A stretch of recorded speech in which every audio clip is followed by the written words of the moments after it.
Welcome to concept decoder. आप सभी का आपके अपने प्यारे कॉन्सेप्ट डिकोडर पे स्वागत है। हमने सीमेंट के सारे एमसीक्यू खत्म कर लिए। अब हम करेंगे कंक्रीट के सारे MCQ from building material subject.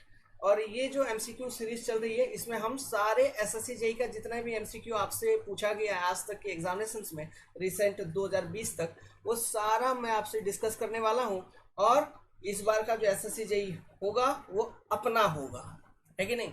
तो आइए हमारे साथ प्रिपरेशन अपना कंटिन्यू करिए फॉर योर एसएससी जेई।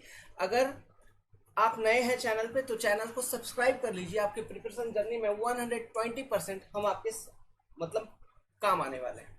ठीक है, तो चलिए शुरू करते हैं। एंड्रॉयड ऐप को डाउनलोड करना नहीं भूलिएगा। So let start. तो क्वेश्चन पढ़िए। The common admixture use to accelerate the initial set of concrete, मतलब सेटिंग टाइम को एक्सेलरेट करना मतलब कम करना। तो इनमें से कौन सा हम जनरली यूज करते हैं? Gypsum, calcium chloride, mixture of bitumen and inert material, या बाई प्रोडक्ट ऑफ बिटुमिन। तो देखिए आंसर होगा कैल्शियम क्लोराइड। कैल्शियम क्लोराइड मतलब CaCl2, दिस इज एक्सेलरेटर। और एग्जांपल बताओ तो सोडियम सल्फेट Na2SO4, और बताओ तो सोडियम हाइड्रोक्साइड NaOH, ये भी एक्सेलरेटर है। एक्सेलरेटर मतलब सेटिंग टाइम को कम करता है। मतलब कैसे कम करेगा? रेट ऑफ हाइड्रेशन को इंक्रीज करके। रेट ऑफ हाइड्रेशन जो होता है उसको इंक्रीज करके, ठीक है। तो रेट ऑफ हाइड्रेशन को इंक्रीज करके सेटिंग टाइम को ये कम करता है। तो हमें जनरली कहां पर इन सब चीजों को यूज करने का जरूरत पड़ेगा?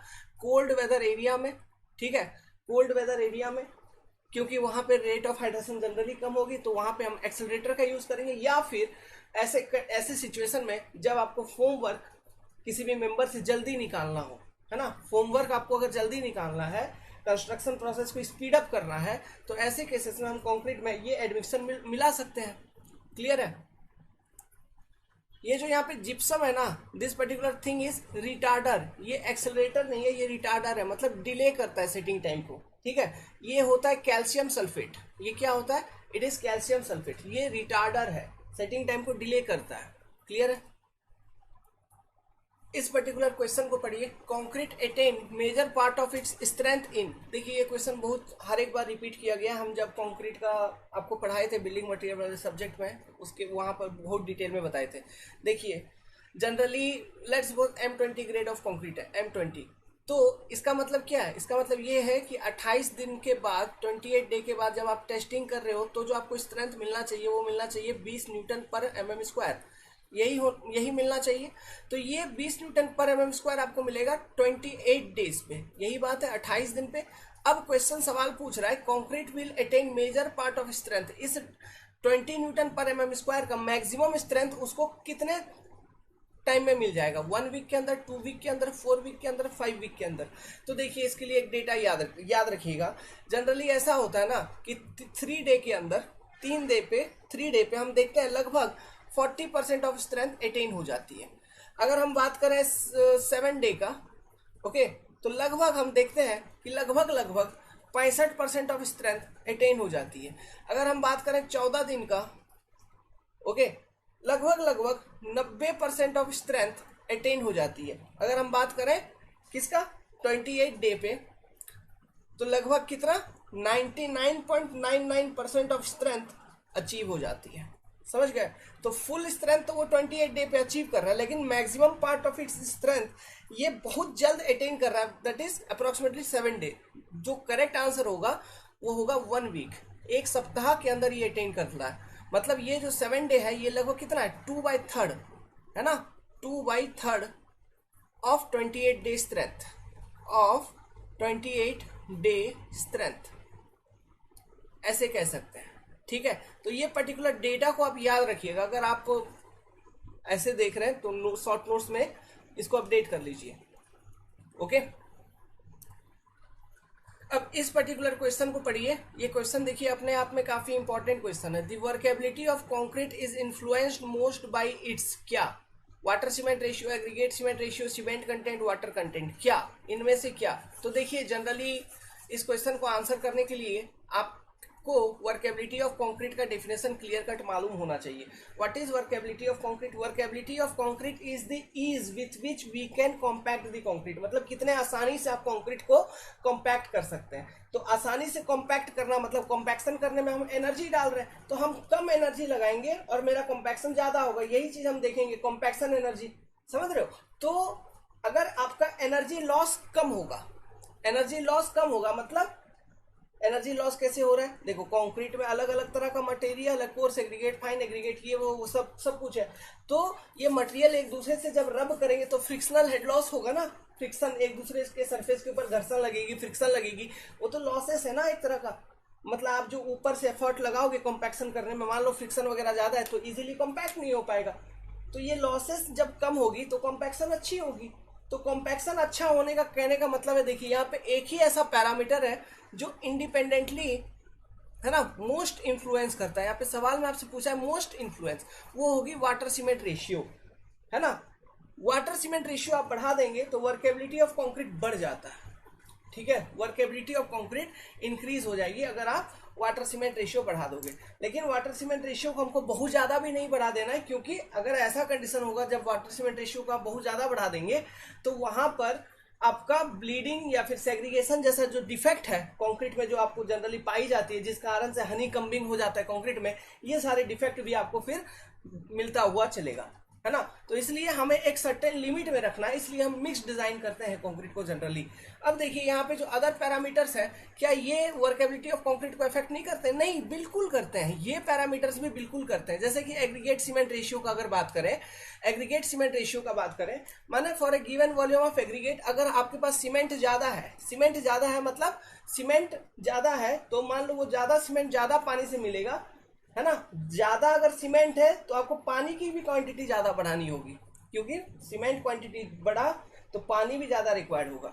तो वो क्यों, सीमेंट और पानी मिलके क्या बनाएगा? पेस्ट। और वो पेस्ट क्या होगा? ये एग्रीगेट है, मान लो इस एग्रीगेट के चारों बगल सरफेस पे फैल जाएगा, उसी तरह दूसरे एग्रीगेट के सरफेस पे चारों बगल फैल जाएगा। अब जिस कारण से इन दोनों सरफेस के बीच में फ्रिक्शन कम हो जाएगा, क्योंकि एक तरह का लुब्रिकेशन इफेक्ट, जैसे ग्रीस का इफेक्ट नहीं होता है, ग्रीस का, है ना, जो साइकिल में देखे हो बॉल बियरिंग, उसमें ग्रीस वगैरह लगाते हो, ऑयल वगैरह डालते हो ताकि वो फ्रिक्शन कम हो। तो सेम इफेक्ट यहाँ पे देखने को मिलेगा, जिस कारण से वर्केबिलिटी इंप्रूव होता हुआ नजर आएगा। So for a given volume of aggregate अगर हम सीमेंट कंटेंट बढ़ाएं, है ना, तो हमारे रिच मिक्स मिलते, मतलब पेस्ट जो होगा वो आपको ज्यादा अवेलेबल होगा।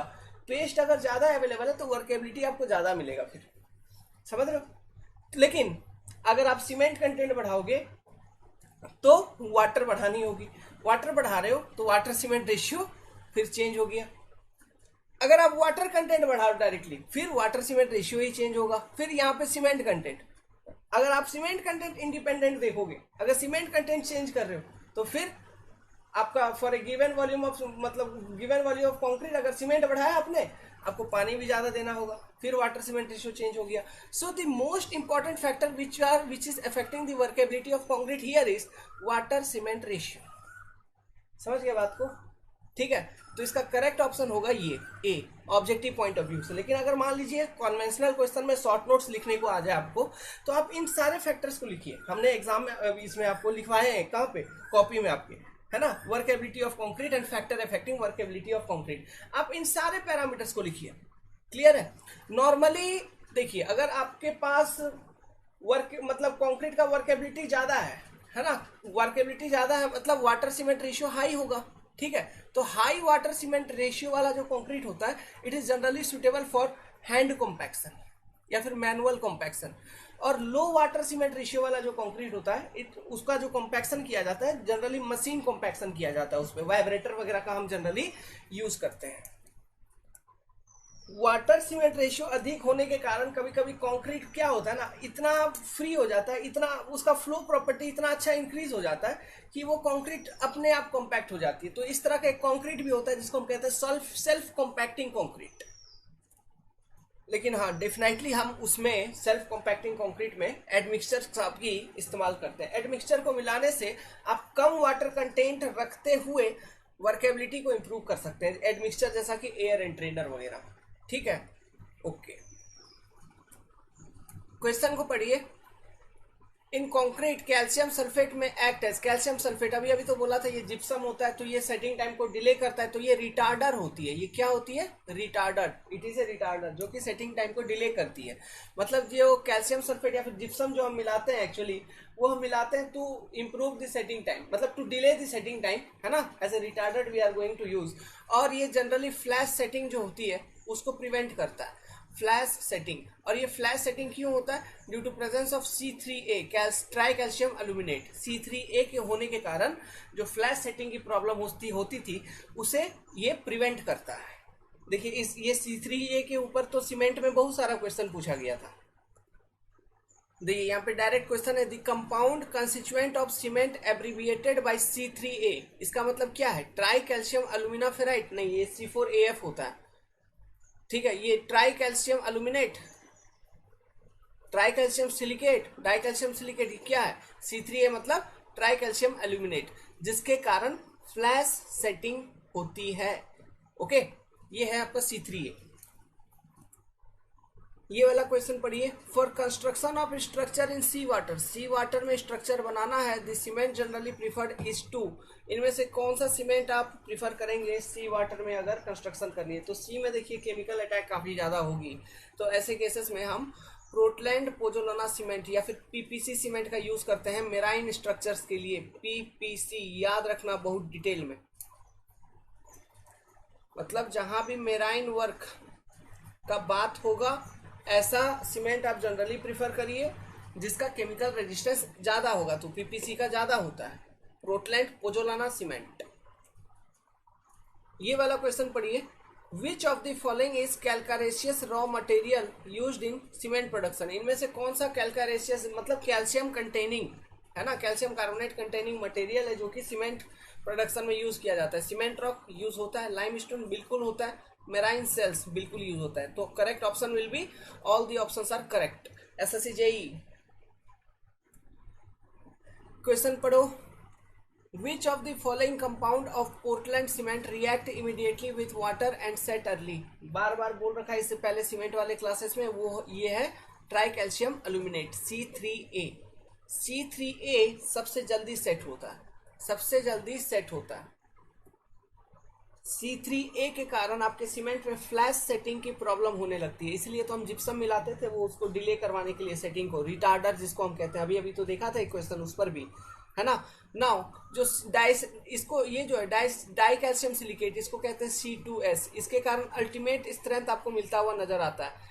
ये जो ट्राई कैल्शियम सिलिकेट है इसके कारण अर्ली स्ट्रेंथ, है ना, इसको कहते हैं C3S, अर्ली स्ट्रेंथ मिलता हुआ नजर आता है। एक गुड सीमेंट में, है ना, कोई अच्छा सीमेंट है तो उसमें C3S का परसेंटेज ज्यादा होना चाहिए। जनरली C3S और C2S का परसेंटेज मिला के 70% होती है, जिसमें C3S लगभग 40% होता है और C2S लगभग 30% होता है। सब कुछ डिस्कस कर रखा है हमने, लेकिन बस आपको रिविजन करवा रहे हैं। सबसे बेकार कंपाउंड जो है इसमें, ये सब बॉगी कंपाउंड है, एलाइट बेलाइट सेलाइट फेलाइट इसको बोलते हैं। इसमें सबसे बेकार कंपाउंड जो है वो है टेट्रा कैल्शियम एल्यूमिनोफेराइट। मालूम है आपको, क्योंकि इसका कोई भी सिग्निफिकेंट रोल नहीं है स्ट्रेंथ में, ठीक है, ओके, सिग्निफिकेंट रोल कुछ भी नहीं है। समझ गए बात को?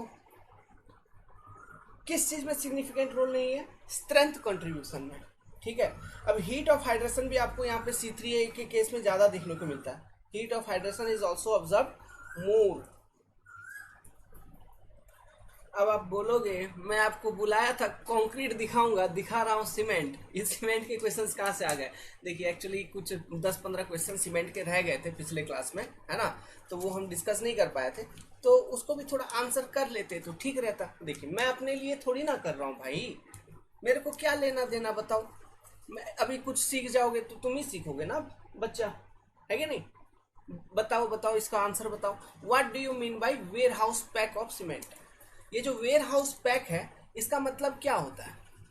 इसका मतलब क्या होता है ये पूछा है, बताइए। ऑप्शन को पढ़ो, अपने आप पता चल जाएगा। Full capacity of warehouse, pressure exertion of the bags of upper layer, pressure compaction of the bags on lower layer, packing the warehouse. तो देखिए पहले मैं इसका मतलब समझा देता हूँ। वेयर हाउस पैक का मतलब क्या होता है? वेयर हाउस पैक का मतलब ये होता है ना बच्चा लोग, देखिए जब सीमेंट को हम, वेयर हाउस मतलब स्टोरेज हो गया, स्टोरेज वाला जगह है ना, गोदाम वगैरह, तो गोदाम में जब सीमेंट को हम स्टोर करते हैं तो नीचे एक बैग रहता है, नीचे वाला लेयर बैग है ना, ऐसे फिर इसके ऊपर फिर बैग। स्टोरेज के बारे में बताए थे सीमेंट को किस तरह से स्टोर करेंगे हम। तो इस तरह से स्टोर करेंगे तो मैक्सिमम ये कितना हाइट तक हम स्टोर कर सकते हैं, ऐसा मैक्सिमम एक हाइट का स्टैक हम रखते हैं लगभग 1.5 से 2 मीटर के बीच में, उससे ज़्यादा नहीं। ठीक है, मतलब जनरली जनरली 1.5 मीटर तक ही हम रखते हैं। इसका रीज़न क्या है? इसका रीज़न ये है कि आप जैसे जैसे नंबर ऑफ बैग्स बढ़ाओगे इसके ऊपर स्टोरेज करते वक्त, है ना, इधर इधर ऐसे बैग बढ़ा रहे हो, मतलब 10 यहाँ पे लगा दिया तुमने, 20 बैग का स्टैक लगा दिया एक लाइन में ऐसा। तो ऐसे कंडीशंस में ये देखो, ये जो निचला वाला बैग होगा इसमें सीमेंट कॉम्पैक्ट हो जाएगी, इतना प्रेशर होगा ये ऊपर वाले इलाके से। इसी को कहा जाता है, ये जो निचले बैग में ये जो कॉम्पैक्शन आ जाती है ना, कॉम्पैक्शन के कारण इसमें एक पैकिंग हो जाता है, ये मतलब सख्त हो जाता है, समझ रहे हो? इसी को कहा जाता है वेयर हाउस पैक। समझ गए? यही इफेक्ट को कहा जाता है वेयर हाउस पैक। तो वेयर हाउस पैक का मतलब क्या होगा? Pressure compaction of the bag on lower layers, है ना। इसलिए हमारे पास जो कोड है स्टोरेज करने के लिए वो है इंडियन स्टैंडर्ड 4082। आपको ये कोड याद रखने की जरूरत नहीं है, बट लेकिन इस कोड के अकॉर्डिंग 8042 है, इस कोड के अकॉर्डिंग 10 बैग से अधिक का हम स्टैक नहीं लगाएंगे, 10 बैग वर्टिकली, है ना। और ये एयर मतलब एयर टाइट रूम होना चाहिए, क्लोज्ड स्पेसिंग होना चाहिए, मतलब और जो बैग को हम रखेंगे वो एकदम सटा सटा के रखेंगे, इनके बीच में एयर सर्कुलेशन अलाउ नहीं करेंगे। एक सीमेंट बैग का डायमेंशन भी मैंने बताया था, लगभग 18 सेंटीमीटर की थिकनेस होती है ना। पॉइंट आपका 50 kg ये होता है, इसका वेट होता है।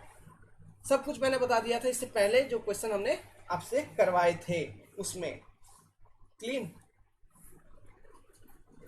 अच्छा, ये वेयर हाउस पैक जो है ये अच्छी बात है या बुरी बात है? तो ये बुरी बात है। एक्चुअली क्या होता है, इसमें लंप बन जाते हैं, मतलब लंप मतलब समझ रहे हो ना, बड़े बड़े मतलब गुच्छा बन जाता है सीमेंट का, मतलब एक सीमेंट पाउडर फॉर्म में नहीं होगा, लंप बन जाएगा, ढेला ढेला, है ना। अब ये ढेला जो बन जाएगा तो क्या वो सीमेंट खराब हो गया? नहीं, उसको हम रिमूव कर सकते हैं वो ढेला को। कैसे? फिर से रोलिंग कर देंगे, अगर अगर फिर से रोलिंग कर दिया तो रिमूव हो जाएगा, है ना। This lumps can be easily removed by rolling the bags. ठीक है, उसके बाद हम फिर सीमेंट को यूज में लाएंगे, लेकिन इस्तेमाल में लाएंगे, लेकिन ये रोलिंग करना ही नहीं पड़े, है ना। इसलिए हम अगर इस क्राइटेरिया को फॉलो करेंगे तो ये रोलिंग वोलिंग कुछ करना नहीं पड़ेगा आपको। ये वाले क्वेश्चन को पढ़िए, which of the following is not a property of ferro cement. अब सबसे पहले तो ये फेरो सीमेंट क्या होता है, तो देखिए मैं एक वेबसाइट बताता हूँ, theconstructor.com, theconstructor.com, ठीक है, .com होगा या .org होगा, ऐसा। आप क्या करना, आप सिर्फ गूगल में मार दीजिए फेरो सीमेंट, गूगल में मार दीजिए फेरो सीमेंट।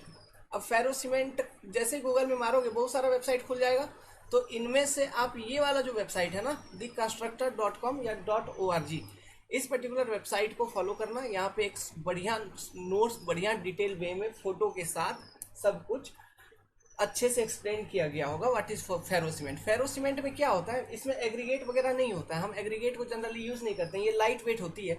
हम क्या करते हैं, जो वायर का मैस होता है, जैसे यहाँ पे आपको ग्रिड देख रहा है पेपर के ऊपर, है ना, उसी तरह वायर का मैस होता है, वायर मैस। ये क्या होती है? वायर मैस, ठीक है, वायर मैस। इस वायर मैस के अंदर हम सीमेंट मोर्टार डाल देते हैं, सीमेंट मोर्टार, है ना। फाइन एग्रीगेट यूज करते हैं हम बस, आप, है ना, फाइन एग्रीगेट हम जनरली यूज करते हैं, कोर्स एग्रीगेट का यूज इसमें नहीं होता है। वायर मैस में सीमेंट मोर्टार डाल देते हैं, तो जो ओवरऑल कंक्रीट बनती है ना, ओवरऑल ये जो कंपोजिट बनती है, इसी को हम फेरो सीमेंट कहते हैं। ये एक तरह का कंक्रीटिंग का प्रोसेस है, ये कोई अलग तरह का सीमेंट नहीं है, नॉर्मल सीमेंट को ही हम यूज करते हैं, लेकिन बस क्या है कि एक वायर मेश में हम डालते हैं, तो यही हो जाती है फेरो सीमेंट। तो ये फेरो सीमेंट के प्रॉपर्टीज काफी अच्छे अच्छे प्रॉपर्टीज है। अब वो क्या प्रॉपर्टी है, ये बहुत ड्यूरेबल होता है, एग्रीगेट वगैरह यूज नहीं करते तो उसका कॉस्ट बच गया, सस्ता भी हो जाता है, ठीक है। और फेरो सीमेंट को आप किसी भी पर्टिकुलर शेप में आप बना सकते हो, किसी भी पर्टिकुलर शेप का कोई भी चीज आपको बनाना आप बना सकते हैं। उसकी स्ट्रेंथ काफी अच्छी होती है, हाई स्ट्रेंथ होती है फेरो सीमेंट की। Strength is very more means high strength आपको मिलता हुआ नजर आएगा। ओके, स्ट्रेंथ क्या मिलेगा? हाई। इम्परवियस इन नेचर होगा, ठीक है। कैपेसिटी टू रेजिस्ट शॉक, बिल्कुल ये भी सही है, मतलब शॉक रेजिस्टेंस कहने का मतलब है इम्पैक्ट लोडिंग या फिर पंचिंग सीयर वगैरह को अच्छे से ये रेजिस्ट कर पाएगा। इसकी टेंसाइल स्ट्रेंथ भी अच्छी होगी, क्योंकि हम यहाँ पे पतला पतला तार यूज करते हैं, जैसे प्री स्ट्रेसिंग में तार यूज नहीं करते आप, उसी तरह से यहाँ पे भी तार यूज करते हैं, उस तार का मेस बना के यूज करते हैं फेरो सीमेंट के केस में। समझ रहे हो बात को? तो इसकी टेंसाइल स्ट्रेंथ काफी ज्यादा होती है, श्रिंकेज कम होती है, लाइट वेट होती है। लाइट वेट है ये एक तरह का लाइट वेट, मतलब कॉन्क्रीट आप इसको कह सकते हैं, है ना। तो it is very much light weight. इसकी स्ट्रेंथ आरसीसी के कंपैरिजन में इसका स्ट्रेंथ काफी ज्यादा होता है। एज कंपेयर टू आरसीसी इसका स्ट्रेंथ काफी ज्यादा होता है। फेरो सीमेंट का strength as compare to RCC काफी ज्यादा होता है, श्रिंकेज कम होता है, इसका वेट काफी कम है, लाइट वेट है, गुड फायर रेजिस्टेंस है ना, फायर रेजिस्टेंस भी इसकी काफी अच्छी होती है। इसके लिए कोई फोमवर्क वगैरह आपको नहीं चाहिए, क्योंकि हम तो इसको यूज करके कोई प्रॉपर एलिमेंट्स बनाते हैं ना, इसमें ढांचा हमको नहीं चाहिए होता है, फोमवर्क नहीं चाहिए होता है। क्लियर है? तो फोमवर्क नहीं चाहिए होता है तो अगेन कॉस्ट ऑफ कंस्ट्रक्शन कम हो जाती है कि नहीं, इसलिए ये चीप होता है, सस्ता होता है। एक तो कोर्स एग्रीगेट भी नहीं चाहिए होती है, फोमवर्क नहीं चाहिए होती है, स्ट्रेंथ भी काफी अच्छा मिल रहा है, ड्यूरेबिलिटी भी काफी अच्छा मिल रहा है, इम्परवियस है, मतलब इम्परमिएबल हो रही है। क्यों? क्योंकि इसमें लो वाटर सीमेंट रेशियो हम मेंटेन रखते हैं, water cement ratio is low, इसलिए परमिएबिलिटी उतना नहीं बन पाती है ना। Low water cement ratio is low इस केस में, है ना, इसलिए ये इम्परवियस एक तरह का होता है। तो ये एक फायदा है। टेंसाइल स्ट्रेंथ काफी ज्यादा होती है, इम्पैक्ट रेजिस्टेंस काफी ज्यादा अच्छी होती है, ठीक है। लेकिन एक बात है, एक बात क्या, अच्छा टेंसाइल स्ट्रेंथ अगर काफी ज्यादा अच्छा है तो इसका मतलब क्या है? इसका मतलब ये है, देखो टेंसाइल स्ट्रेंथ ज्यादा अच्छा होने का, आरसीसी में एक कॉन्सेप्ट को देखा था, मान लो कोई बीम है, जैसे टेंसाइल स्ट्रेंथ ज्यादा अच्छा है मान लो, तो इसमें लोडिंग है, तो इसमें जब डिफॉर्मेशन होगी तो ये ज्यादा डिफ्लेक्शन आपको इसमें देखने को मिलेगा क्या? इसी तरह से फेरो सीमेंट का जो भी आप मेंबर बनाएंगे बिफोर अल्टीमेट फेलियर, है ना, जब वो टूटने के कगार पे होगा उससे पहले तक लार्ज डिफ्लेक्शंस उसमें देखने को मिलेंगे। मतलब आप देख पाओगे उसको कि अब ये फेल होने वाला, आपको प्रॉपर सफिशिएंट टाइम मिल जाएगा उस चीज को रिकवर करने के लिए, रेक्टिफाई करने के लिए, उस चीज को रिपेयर करने के लिए, है कि नहीं? करेक्ट बात है। तो यहाँ पे सेफ्टी एक इंश्योर होता हुआ आपको मिलेगा। तो ये चीज है, मतलब लार्ज डिफ्लेक्शन हमको देखने को मिलेगा इसमें। ओके, मतलब बिफोर फेलियर। क्यों? टेंसाइल स्ट्रेंथ इसका ज्यादा अच्छा होता है। और कुछ बताऊं? गुड फायर रेजिस्टेंस, ठीक है, ये भी बता दिया। एक्सपेंसिव फोमवर्क का कॉस्ट जो है ये रिडक्शन हो जाती है, मतलब जो दामी दामी फोमवर्क आप यूज करेंगे इसका मतलब इसका कटौती हो जाता है, इसलिए सस्ता हो जाती है।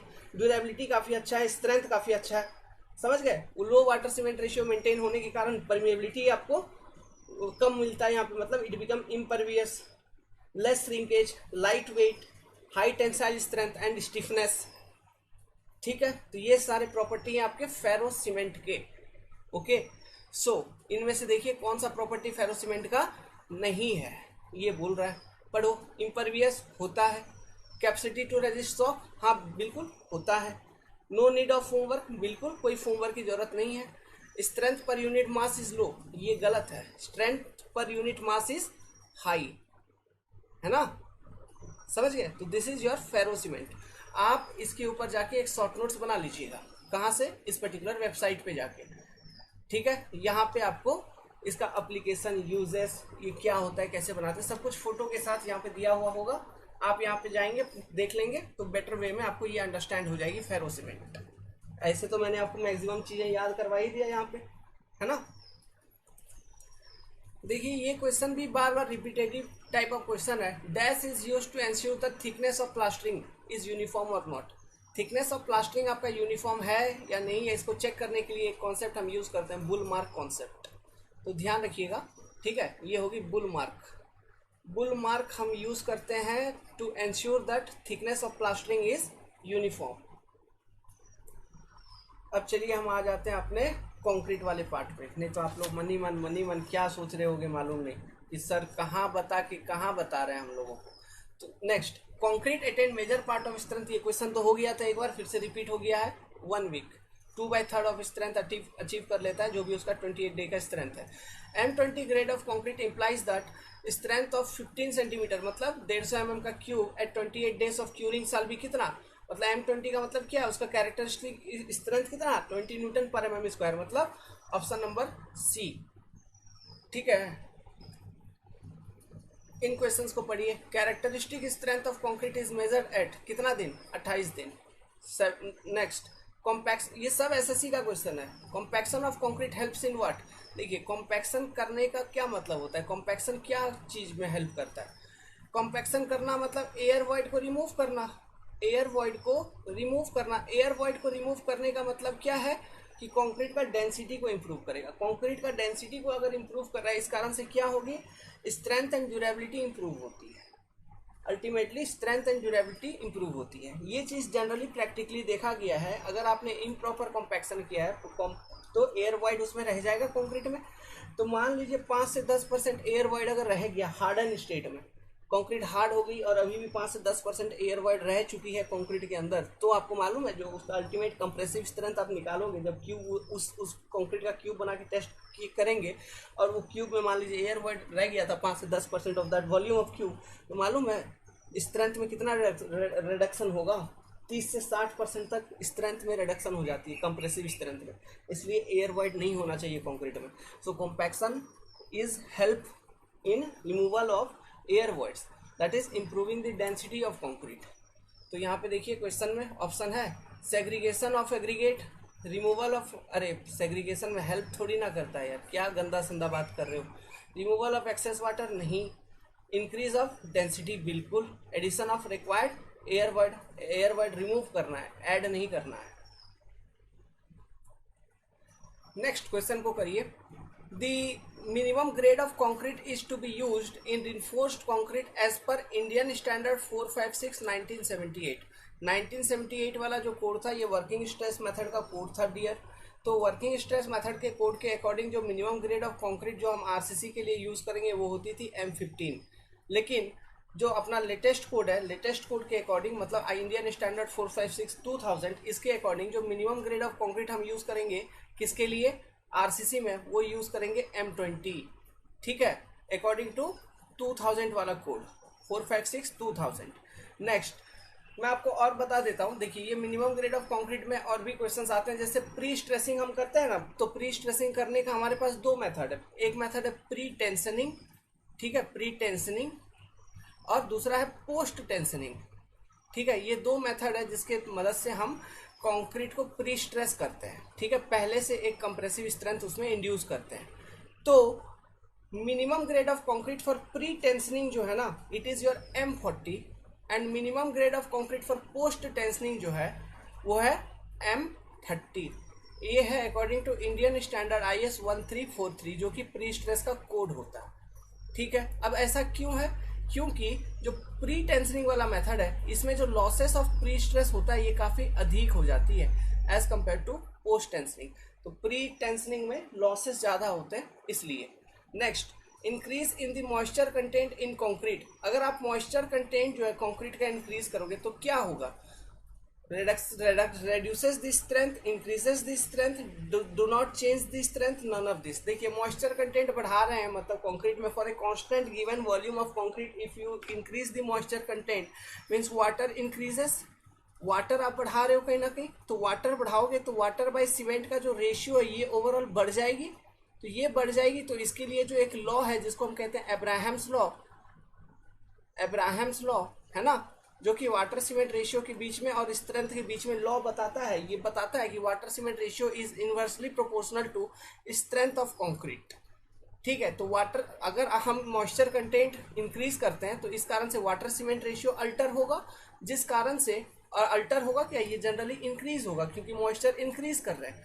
तो वाटर सीमेंट रेशियो इंक्रीजेस है ना, वो अलग चीज है कि वर्केबिलिटी इंक्रीज होगा यहाँ पे। लेकिन वर्केबिलिटी इंक्रीज होने का क्या मतलब है, वर्केबिलिटी मतलब यहाँ पे ना कंक्रीट में आपका फ्लो देखने को मिलेगा, ये फ्लो होने लगेगी, ज्यादा वर्केबल हो जाएगी मतलब ज्यादा फ्लो होने लगेगा। ओके, तो वो चीज भी अच्छा नहीं है, उसके कारण आपका कंक्रीट में डिफेक्ट होगा, ब्लीडिंग सेग्रीगेशन वगैरह होना चालू हो जाएगा। तो कहीं ना कहीं strength and durability will get affected, है ना। तो अब्राहम्स लॉ कहता है वाटर सीमेंट रेशियो अगर बढ़ेगा तो स्ट्रेंथ डिक्रीज होगा। तो यहाँ पे जो करेक्ट ऑप्शन होगा it will be option number A, reduces the strength of concrete। Question number 10 पढ़िए। For a given degree of hydration, the effect of increasing water cement ratio. Water cement ratio increase करने से क्या effect होगा concrete में। Is to increase permeability, is to decrease permeability, do not change permeability, none of this. ये permeability के ऊपर question पूछा है। तो देखिए वाटर सीमेंट रेशियो को अगर आप इंक्रीज कर रहे हो for a given degree of hydration, ठीक है, मतलब फॉर ए गिवन स्ट्रेंथ, ठीक है, वाटर सीमेंट रेशियो को अगर आप बढ़ाएंगे, इस कारण से क्या होगा, पानी की कंटेंट आपका ज्यादा बढ़ रहा है कहीं ना कहीं, यही मतलब है। अब वाटर सीमेंट रेशियो कैसे बढ़ सकता है, या फिर आप वाटर को बढ़ा के वाटर सीमेंट रेशियो बढ़ा सकते हैं for a given volume of concrete, या फिर आप सीमेंट कंटेंट को कम कर दीजिए। तो यहाँ पे हम सीमेंट कंटेंट को कम नहीं कर रहे हैं, क्योंकि यहाँ पे for a given degree of hydration का बात कर रहा है, तो सीमेंट जितना है उतना है ही। हम जनरली यहाँ पे वाटर बढ़ा रहे हैं। वाटर अगर आप बढ़ाओगे तो इस कारण से यहाँ पे क्या होगा कि कंक्रीट में आपका ज्यादा पानी आ गया। ज्यादा पानी आ जाने से फिर वो क्या होगा, आप जब कॉम्पैक्शन वगैरह करेंगे कंक्रीट का, तो एक कॉन्सेप्ट मैंने आपको बताया था ब्लीडिंग वाला कॉन्सेप्ट, तब जब ये ब्लीडिंग होगा तो उस समय पानी जो है ना, ये टॉप सरफेस पे आएगी, अपने साथ सीमेंट पेस्ट भी लेके आ जाएगी, और ऊपर में क्या करेगी, सीमेंट पेस्ट को वो जमा कर देगी। इसको हम लाइटेंस फॉर्मेशन कहते हैं। ये सीमेंट पेस्ट जो बनती है काफी एक पपड़ी जैसा बनता है, जो कि काफी वीक होता है, जिस कारण से इस कंक्रीट का जो वियरिंग सरफेस है, टॉप सरफेस, इसका लोड कैरिंग कैपेसिटी काफी कम हो जाता है ना, क्योंकि यहाँ पे क्रैक हो जाएगा ना। ये पपड़ी है, तो सीमेंट का क्या है, ये पपड़ी है, अभी गीला है लेकिन बाद में ये सूख जाएगा, क्यों, पानी इवापोरेट कर जाएगा, ठीक है। तो ये देखो, ये जब पानी ऊपर ऐसे आता है ना, ये चैनल्स बना देते हैं, ये चैनल्स बना देते हैं। तो इसका मतलब क्या हुआ, जब ये कंक्रीट हार्ड होगा तो ये वॉइड है, यहाँ पे वाटर वॉइड प्रेजेंट हो जाएंगे, यही तो है परमिएबिलिटी। तो ये वॉइड जितना ज्यादा होगा उतना ज्यादा परमिएबल हो जाएगा कंक्रीट, है ना। तो इंक्रीजेस परमिएबिलिटी, तो ये हार्ड एंड स्टेट का बात कर रहा है। जब हार्ड हो जाएगी कंक्रीट तो उसके बाद क्या होगा, तो उसके बाद आपको पोरोसिटी उसका ज्यादा मिलेगा, जिस कारण से उसमें परमिएबिलिटी अधिक देखने को मिलेगी। क्लियर है। देखिए क्वेश्चन पढ़िए, ये वर्केबिलिटी का टेस्टिंग से है। वीवी टेस्ट, वीवी टाइम के बारे में पूछा है। वीवी टेस्टिंग होती है वर्केबिलिटी के लिए, जो हम टेस्ट करते हैं उसके लिए। तो ये जो सबसे पहले ये जो वीवी टेस्ट है, it is not recommended for highly workable concrete. जो हाईली वर्केबल कंक्रीट होता है, वर्कएबल कंक्रीट, उसके लिए ये वीवी टेस्ट नहीं की जाती है, क्योंकि उस केस में अगर वर्केबिलिटी काफी ज्यादा हाई है तो उसको हम कहते हैं फ्लोइंग कंक्रीट, है ना। फ्लोइंग कंक्रीट, उसका कंसिस्टेंसी कुछ फ्लो टाइप का होता है, मतलब कंक्रीट फ्लो करेगा ऑटोमेटिकली, तो उसको हम फ्लोइंग कंक्रीट कहते हैं। तो ऐसे केसेस में आपको वीवी टाइम आप रिकॉर्ड ही नहीं कर पाओगे। ओके, तो वीवी टाइम आपको कुछ भी नहीं प्राप्त होती है। तो ये जनरली पूछ रहे हैं लो वर्केबिलिटी कंक्रीट का वीवी टाइम क्या होता है, तो वो होता है 5 से 10 सेकंड। और ये आपको एग्जामिनेशंस में अलग अलग वर्केबिलिटी के करस्पॉन्डिंग पूछ सकते हैं, जैसे कि एक्सट्रीमली ड्राई कंक्रीट के केस में या फिर एक्सट्रीमली लो वर्केबिलिटी के केस में आपको सबसे ज्यादा वीवी टाइम देखने को मिलेगा 32 से 18 सेकंड तक का। This is for extremely dry या फिर एक्सट्रीमली लो वर्केबिलिटी। फिर आपको मिलेगा 18 से 10 सेकंड के लिए, 18 से 10 सेकंड तक का वीवी टाइम देखने को मिलेगा for what, for very low, for very low workability, very low workability, या फिर वो वेरी लो वर्केबिलिटी के करस्पॉन्डिंग जो सीमेंट पेस्ट होगा ना, सॉरी जो कंक्रीट होगा, उसकी जो कंसिस्टेंसी होती है उसको हम कहते हैं वेरी स्टिफ कंसिस्टेंसी, ठीक है। और ये 32 से 18 सेकंड के करस्पॉन्डिंग जो वर्केबिलिटी होती है वो होती है, उसको हम कहेंगे एक्सट्रीमली लो, एक्सट्रीमली लो। ये याद रखिएगा, ये सब चीज बहुत जगह पूछा जाता है। इसके करस्पॉन्डिंग जो सीमेंट जो कंक्रीट है उसकी जो कंसिस्टेंसी होती है वो होती है extremely dry consistency, extremely dry consistency, ठीक है। तो ये कभी कभी कंसिस्टेंसी भी पूछ लेगा, कभी कभी वर्केबिलिटी के करस्पॉन्डिंग टाइम भी पूछ लेगा, है ना। नाउ अगर हम बात करें लो वर्केबिलिटी का, लो वर्केबिलिटी जो यहाँ पे आपको पूछा गया है, तो लो वर्केबिलिटी के करस्पॉन्डिंग जो कंसिस्टेंसी होती है वो कहलाती है स्टिफ कंसिस्टेंसी, एंड जो इसमें वीवी टाइम होता है वो होता है 10 से 5 सेकेंड तक का, ठीक है। नाउ और एक कंसिस्टेंसी होता है जिसको हम कहते हैं स्टिफ प्लास्टिक कंसिस्टेंसी में अगर होगा आपका कंक्रीट, स्टिफ प्लास्टिक कंसिस्टेंसी, तो इसका मतलब इसका वर्केबिलिटी जो होता है उसे हम कहते हैं मीडियम वर्केबिलिटी, है ना। मीडियम वर्केबिलिटी के करस्पॉन्डिंग जो कंक्रीट होती है उसकी जो कंसिस्टेंसी होती है उसको हम कहते हैं स्टिफ प्लास्टिक। और इस केस में जो वीवी टाइम मिलेगा ये मिलेगा आपको 5 से 3 सेकेंड, ठीक है। Now for plastic consistency, plastic consistency, plastic consistency, plastic consistency, plastic consistency कहने का मतलब जो वर्केबिलिटी अगर बोलोगे आप प्लास्टिक कंसिस्टेंसी पर, तो ये आप बोलोगे highly workable concrete, highly workable concrete, है ना। हाईली वर्केबल कंक्रीट है मतलब उसका कंसिस्टेंसी है प्लास्टिक स्टेट में। इस केस में वीवी टाइम आपको मिलेगा 3 to 0 सेकेंड के बीच में। नाउ अगर वेरी हाई वर्केबिलिटी है, very high workability, if your workability is very high workability, तो इस तरह के कंक्रीट का जो कंसिस्टेंसी होता है वो होता है फ्लोइंग, है ना, पानी मतलब पानी जैसा वो बहेगा। इस केस में आपको वीवी टाइम मिलेगी 0। तो ये तो मैंने आपको बता दिया वर्केबिलिटी के डिफरेंट टाइप ऑफ वर्केबिलिटी कहाँ से शुरू हो रहा है, एक्सट्रीमली लो, वेरी लो, फिर आपका लो लो लो वर्केबिलिटी, फिर हाई वर्केबिलिटी, फिर वेरी हाई वर्केबिलिटी। ठीक है, ऐसा शुरू हो रहा है। सॉरी, मीडियम वर्केबिलिटी भी बीच में था, मीडियम वर्केबिलिटी, फिर हाई वर्केबिलिटी, फिर वेरी हाई वर्केबिलिटी। तो ये वर्केबिलिटी कैसे कैसे है ये ध्यान में रखना है। फिर उस वर्केबिलिटी के करस्पॉन्डिंग कंक्रीट का कंसिस्टेंसी कैसा कैसा है ये बात भी आपको ध्यान में रखना है, क्योंकि एग्जामिनेशन में डायरेक्ट ये वैल्यूज पूछे जाएंगे आपसे। ठीक है, और यहाँ पे तो ये वीवी टेस्ट के ऊपर क्वेश्चन था, तो ये वीवी टाइम पूछा था। अभी अलग अलग टेस्टिंग होती है, कॉम्पैक्शन फैक्टर टेस्ट है, तो उसके वैल्यूज पूछे जाएंगे corresponding to different workability and different consistency, या फिर स्लम का वैल्यू पूछा जाएगा आपसे। समझ गए। तो ये डेटा, ये टेबल बहुत इंपॉर्टेंट होती है, तो आप इसको एज ए शॉर्ट नोट्स बना के लिख लीजिए अपने कॉपी पे और याद करिए रेगुलरली। देखिए क्वेश्चन फिर घुमा फिरा के दिया है, इनडायरेक्ट क्वेश्चन है। इनडायरेक्ट क्वेश्चन है कैसा, देखिए, for a constant water cement ratio, water cement ratio concrete का है कांस्टेंट, इसमें किसी भी तरह का चेंजेस आप नहीं करेंगे।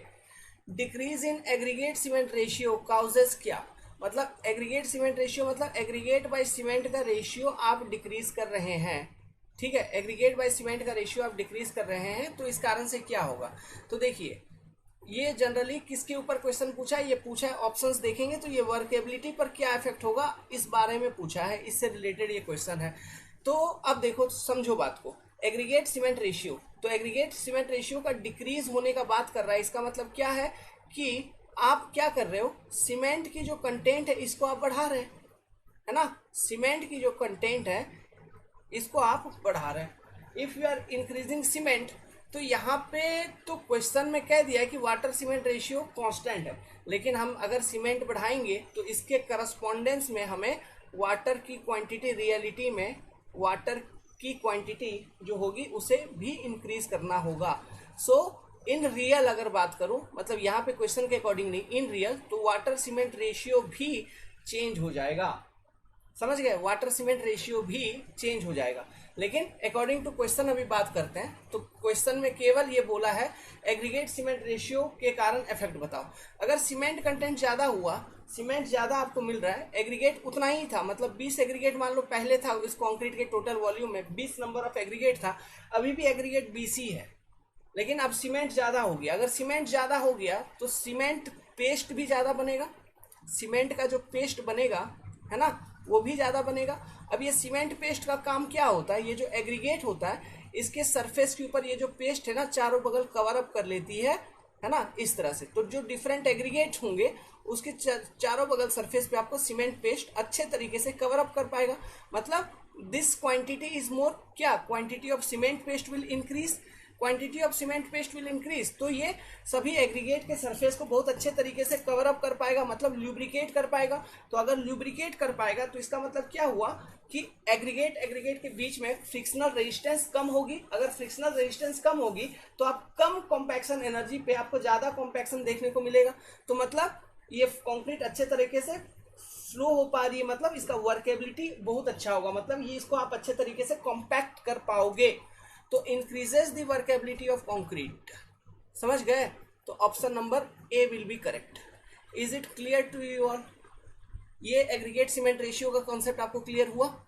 ठीक है, अब देखिए, अब एक चीज और मैं बात करता हूं। देखो साइज ऑफ एग्रीगेट भी एक इंपॉर्टेंट क्वेश्चन में आता है, बार बार पूछते हैं, size of coarse aggregate, coarse aggregate का साइज। देखिए ये cement paste generally coarse aggregate को ही सराउंड करता है, ठीक है, तो cement paste generally coarse aggregate को सराउंड करता है। जितना ज्यादा सीमेंट पेस्ट होगा ल्यूब्रिकेशन इफेक्ट उतना ज्यादा होगा, वर्केबिलिटी उतना ज्यादा अच्छा होगा। मतलब एग्रीगेट सीमेंट रेशियो कम, सीमेंट कंटेंट इसका मतलब ज्यादा, है ना, मतलब वर्केबिलिटी ज्यादा। नाउ अगर साइज पर बात करें तो अगर आप कोर्स एग्रीगेट का साइज को इंक्रीज करेंगे तो सरफेस एरिया ओवरऑल जो होगा वो कम होगा, है ना, सरफेस एरिया आपका ओवरऑल कम होगा। सरफेस एरिया कम होगा तो कहीं ना कहीं जो फ्रिक्शनल फोर्स है, क्योंकि वो तो सरफेस टू सरफेस लग रहा है ना, इन्हीं के बीच में तो फ्रिक्शनल रेजिस्टेंस है, तो ओवरऑल अगर सरफेस एरिया कम होगा तो ओवरऑल फ्रिक्शनल रेजिस्टेंस भी कम होगी। समझ में आ रहा है? तो अगर हम साइज ऑफ एग्रीगेट को बढ़ाएंगे तो भी हमारा वर्केबिलिटी होगा improve. Okay, so higher the aggregate size, higher the workability of concrete. Clear है? और ऐसे केसेस में जब आप हायर बड़े बड़े एग्रीगेट का साइज यूज करोगे, चूंकि सरफेस एरिया कम हो गया, तो ऐसे केसेस में आपको सीमेंट की क्वांटिटी भी कम रिक्वायर्ड होगी। उस तरह के कंक्रीट में सीमेंट कंजम्पशन कम होगा। क्यों कम होगा? क्योंकि सरफेस एरिया कम है, तो इस कारण से जो सरफेस एरिया पे ल्यूब्रिकेट करने के लिए जो सीमेंट पेस्ट चाहिए होती, उसकी क्वांटिटी अब कम चाहिए ना आपको। समझे क्या? तो ये चीज होती है। और देखिए, और शेप ऑफ एग्रीगेट, ये तो बात किया मैंने साइज ऑफ एग्रीगेट। देखिए ये सब क्वेश्चन पूछेगा आगे चल के, ऐसे क्वेश्चन हजारों क्वेश्चन हैं। Shape of aggregate, shape of aggregate जो होता है ना, वो किस तरह से अफेक्ट करेगा? देखो, अगर गोल गोल एग्रीगेट होंगे, राउंड एग्रीगेट या फिर क्यूबिकल शेप का एग्रीगेट, उसका सरफेस एरिया कम होता है। मेन चीज, सारा कॉन्सेप्ट सरफेस एरिया पे लेके चलना है ना। राउंड एग्रीगेट या फिर राउंड क्यूबिकल एग्रीगेट, इसका सरफेस एरिया कम होगा, ठीक है। तो कम सरफेस एरिया होने के कारण amount of paste required for lubrication will be less, और इस कारण से वर्केबिलिटी होगा ज्यादा। ठीक है, वर्केबिलिटी होगा ज्यादा, और क्योंकि फ्रिक्शनल रेजिस्टेंस होगी कम और वर्केबिलिटी होगा ज्यादा। अगर आपका एंगुलर एंड फ्लेकी एग्रीगेट है तो उसका सरफेस एरिया ज्यादा होता है, इसलिए लेस वर्केबिलिटी आपको मिलता है, इसलिए वहां पे लेस वर्केबिलिटी मिलता है और ज्यादा फ्रिक्शनल रेजिस्टेंस आपको देखने को मिलता है। लेकिन हाँ, एक चीज ये है कि जो इंटरलॉकिंग इफेक्ट होगी in case of angular aggregate, आपको ज्यादा अच्छा देखने को मिलेगा, क्योंकि वहां पे एग्रीगेट एंगुलर है तो इंटरलॉक अच्छे से कर पाएंगे, है ना। वो थोड़ा अलग चीज हो जाती है। लेकिन वर्केबिलिटी पे अगर बात करें तो वर्केबिलिटी काफी कम मिलती है आपको, ठीक है। सरफेस टेक्सचर का अगर बात करें तो देखो, फ्रिक्शन कैसे केसेस में कम होगा? स्मूथ सरफेस में, तो स्मूथ सरफेस हायर दी वर्केबिलिटी। मेन चीज यहाँ पे कॉन्सेप्ट क्या है? फ्रिक्शन का, ठीक है। अब कभी कभी क्वेश्चन आता है ग्रेडिंग ऑफ एग्रीगेट पर बेस्ड। तो अगर ग्रेडिंग मतलब अगर वेल ग्रेडेड एग्रीगेट है, मतलब डिफरेंट साइज के एग्रीगेट्स आपने यूज किया है, तो उस कंक्रीट में जो वॉइड होगा वो काफी कम होगा। तो अगर उस कंक्रीट में जो वॉइड है वो काफी कम है, तो सीमेंट पेस्ट जो आप वहां पे ओवरऑल आपके पास अवेलेबल है उस पर्टिकुलर कंक्रीट में, जो वॉइड को फिल करने में पहले इस्तेमाल हो रहा था, अब वही सीमेंट पेस्ट का इस्तेमाल क्या होगा? एग्रीगेट के सरफेस को ल्यूब्रिकेट करने में। तो एग्रीगेट के सरफेस को सीमेंट पेस्ट अब अच्छे से ल्यूब्रिकेट कर पाएगा, मतलब वर्केबिलिटी इंक्रीज होगी। सो वेल ग्रेडेड एग्रीगेट, अगर एग्रीगेट का जो ग्रेडिंग है वो वेल ग्रेडेड किया गया है, तो ऐसे केसेस में वर्केबिलिटी होगी ज्यादा। क्यों? Cement paste available will be more now. नहीं तो क्या हो रहा था, अगर गैप ग्रेडेड था मान लो, तो ऐसे केसेस में वॉइड ज्यादा होता, और वो सीमेंट पेस्ट क्या होता, एग्रीगेट सरफेस को ल्यूब्रिकेट ना करके उस वॉइड को फिल करने में इस्तेमाल हो जाता। अगर उस वॉइड को फिल करने में यूज हो रहा है तो सीमेंट पेस्ट लॉस हो गया ना। तो इसका मतलब यही हुआ, लॉस हो गया सीमेंट पेस्ट, मतलब एग्रीगेट के सरफेस को ल्यूब्रिकेट करने के लिए फिर कम सीमेंट पेस्ट अवेलेबल है। समझ रहे हो बच्चा लोग? Is it clear to you all? Next, workability को इंप्रूव किया जाता है by adding some admixture like plasticisers, है ना। ये इंक्रीज करता है वर्केबिलिटी को। ये वाटर कंटेंट को रिड्यूस करने में भी काम करती है और वर्केबिलिटी को इंप्रूव करने में भी काम करती है। और सबसे इंपॉर्टेंट फैक्टर जो है वर्केबिलिटी को चेंज करने का, वो क्या है? वाटर कंटेंट या फिर वाटर सीमेंट रेशियो जिसको हम कहते हैं, है ना। इसका डायरेक्ट रिलेशनशिप है विथ वर्केबिलिटी। मतलब कैसा रिलेशनशिप है? अगर आप वाटर सीमेंट रेशियो को बढ़ाएंगे तो फ्लूइडिटी ऑफ कंक्रीट, मतलब flow ability of concrete will increase, so workability will increase. लेकिन आप इतना भी ज्यादा नहीं दे दीजिए, हद से ज्यादा कोई भी चीज अच्छा नहीं होता। अगर आप बहुत ज्यादा दे दोगे तो ऐसे केसेस में क्या होगा? कंक्रीट में डिफेक्ट आने शुरू हो जाएंगे। कौन कौन से? सेग्रीगेशन ब्लीडिंग वाले, है ना, जो कि फिर प्रॉब्लम क्रिएट करेगा, स्ट्रेंथ एंड ड्यूरेबिलिटी को रिड्यूस करेगा। Is it clear to you all? तो मोटा मोटी आपको अब ये वर्केबिलिटी वाला सब कॉन्सेप्ट धीरे धीरे क्लियर हो रहा है, इसलिए हमें क्वेश्चन सॉल्व करना चाहिए। अच्छा, मैं आपको याद दिला दूं, बच्चा लोग अगर चैनल को सब्सक्राइब नहीं किए हो तो कर लो। अगर वीडियो को डाउनलोड करके देख रहे हैं तो चैनल पे जाके सब्सक्राइब कर लीजिए, वीडियो को लाइक कर दीजिएगा। आपका भाई बहुत मेहनत कर रहा है आपके पीछे, तो एक लाइक तो बनता है मेरे दोस्त, है ना। तो चैनल को जरा सब्सक्राइब एंड लाइक कर दीजिएगा। यहाँ पे आपको बहुत ही बेटर वे में कंटेंट अवेलेबल होता है। सारा सब्जेक्ट को बहुत ही प्यार से पढ़ा रखा है। जो चीज दूसरे दूसरे चैनल्स पे 10 आदमी 20 आदमी एक ब्लंडर एक भयानक एक एवेंजर टीम बना के नहीं कर पाए हैं, हम यहाँ पे अकेले कर दिए और उनसे बेटर। जस्ट आइए पढ़िए फॉलो करिए, एग्जाम निकल जाएगा। हमारे यहाँ एसएससी रैंक 24 है, हमारे यहाँ एसएससी रैंक 130, हमारे यहाँ एसएससी रैंक 78 है, और भी डिफरेंट सारे हैं। मतलब मोर देन 100+ सिलेक्शंस हैं हमारे एसएससी के अंदर। हम सिलेक्शन पे बात करेंगे, आइए मेहनत करिए, सिलेक्शन अपनी है। ओके, नेक्स्ट देखिए, ये क्वेश्चन रिपीट हो गया। ये क्वेश्चन पहले भी पूछा गया था, 2005 में फिर रिपीट कर दिया गया। इन कंक्रीट कैल्शियम सल्फेट में भी एक्ट एज क्या, वही तो बात बताया था। ये क्या है, जिप्सम से रिलेटेड है, तो ये एज ए रिटार्डर इसका इस्तेमाल किया जाता है। एज ए एक्सेलरेटर क्या क्या था, calcium chloride, sodium sulphate, sodium hydroxide, है ना, वो थी एज ए एक्सेलरेटर, मतलब जो सेटिंग टाइम को डिक्रीज करे। ये सेटिंग टाइम को, इनिशियल सेटिंग टाइम को इंक्रीज करता है, बढ़ाता है ना।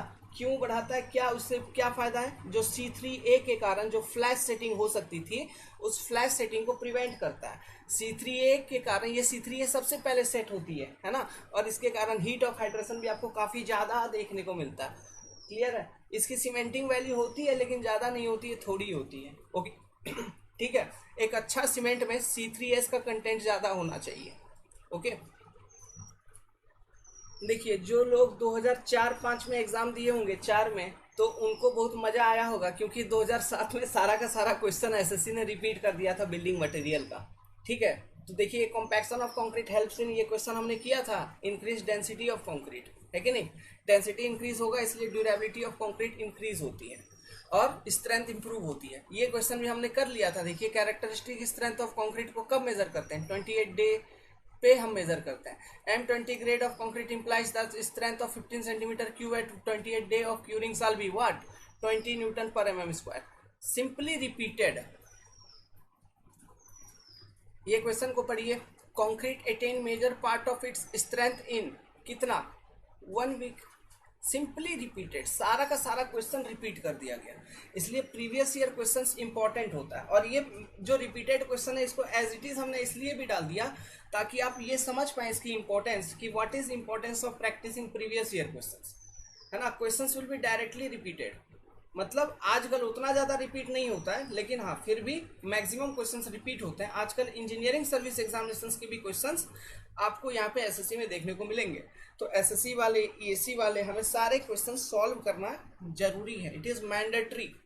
Next, permissible compressive strength of M20 concrete grade is. अब ये M20 ग्रेड का स्ट्रेंथ पूछा है, तो यहाँ पे यूनिट पूछ लिया केजी पर सेंटीमीटर स्क्वायर में, तो न्यूटन पर mm स्क्वायर में जो आप पढ़ते हो, ये 28 दिन पे जो स्ट्रेंथ आपको मिलता था वो मिलता था 20 M20 के लिए, तो इसी को कन्वर्ट कर दो केजी पर सेंटीमीटर स्क्वायर में, तो ये आपको मिल जाएगा 200 केजी पर सेंटीमीटर स्क्वायर। बस समझ गए यही चीज पूछा है। तो आप सोचोगे अरे कोई दिमाग लगाने लोगोगे, ये वर्किंग स्ट्रेस है, लिमिट स्टेट है, ये है वो है, फलना ढिमका, नहीं कुछ नहीं, बस सिंपली यही पूछा है कि permissible compressive strength concrete grade का क्या होना चाहिए M20 कंक्रीट ग्रेड का, तो मैक्सिमम कंप्रेसिव स्ट्रेंथ जितना वो कैरी कर पाएगा उतना ही होगा।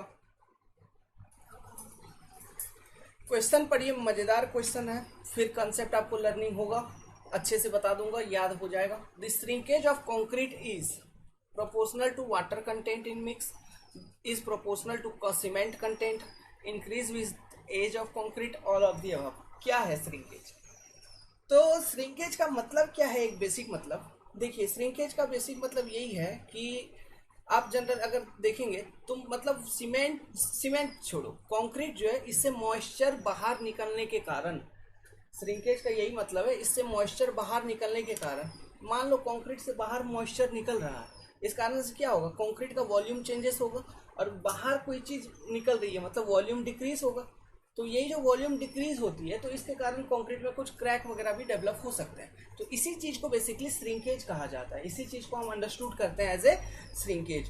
तो श्रिंकेज होते हैं बहुत अलग अलग तरह के, बहुत अलग अलग तरह के, कहने का मतलब इनिशियली जो आपको श्रिंकेज अर्ली स्टेजेस में देखने को मिलेगा उसे हम कहते हैं प्लास्टिक श्रिंकेज, प्लास्टिक श्रिंकेज, है ना, प्लास्टिक श्रिंकेज। काफी अलग अलग तरह के श्रिंकेज होते हैं। तो ये जो प्लास्टिक श्रिंकेज है ये देखिए इंपॉर्टेंट है। ये जनरली क्यों क्यों होता है, देखिए जब आप कंक्रीट को प्लेस कर दिए जहां पर आपको प्लेस करना था, कंक्रीट को प्लेस कर दिए, फिर ये जो कंक्रीट है ये तो आपको डायरेक्टली एटमॉस्फेयर से एक्सपोज्ड है ना, तो इस कंक्रीट से वाटर अगर इवेपोरेट होके चला जाएगा सीधा का सीधा एटमॉस्फेयर में, तो ये जो श्रिंकेज है ना, इसी मतलब इस ये जो लॉस ऑफ वाटर है यहाँ पे, इसी को हम कहते हैं प्लास्टिक श्रिंकेज। इस कारण से भी कंक्रीट की होगी वॉल्यूम में रिडक्शन, इसी चीज को कहा जाता है प्लास्टिक श्रिंकेज। अब इसको कम करने के लिए आप क्या करो, ये कभी कभी देखो गनी बैग वगैरह से कवर अप कर देते हैं हम, है ना, तो ये सब चीज किया जाता है, ठीक है। या फिर शेड मेंटेन करिए, मतलब छांव में कंक्रीटिंग अगर कर रहे हैं तो वहां पे प्लास्टिक श्रिंकेज कम देखने को मिलेगा, ये सब चीजें। तो ये जनरली क्यों होता है, ये जनरली होगा due to having high water content. अगर कंक्रीट में आपका वाटर कंटेंट ज़्यादा है तो प्लास्टिक श्रिंकेज आपको ज़्यादा देखने को मिलेगा। So shrinkage of concrete is proportional to water content in the mix. तो ये स्टेटमेंट एकदम सही है, हाई वाटर कंटेंट होगा तो प्लास्टिक श्रिंकेज ज़्यादा होगा।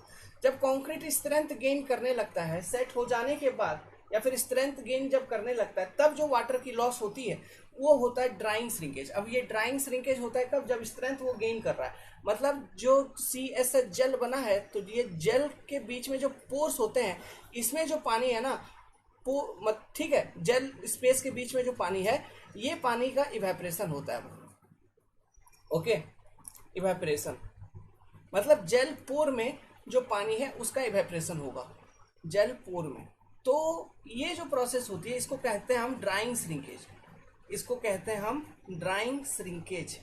और ये जो ड्राइंग श्रिंकेज है ये जनरली क्यों होगा, ये जनरली होता है हायर सीमेंट कंटेंट के कारण। अगर सीमेंट कंटेंट हाई था, जेल पोर आपका ज़्यादा बनेगा, जेल पोर ज़्यादा बनेगा तो मतलब ज़्यादा पानी होगा, तो ज़्यादा पानी इवेपोरेट करेगा, समझ रहे हो।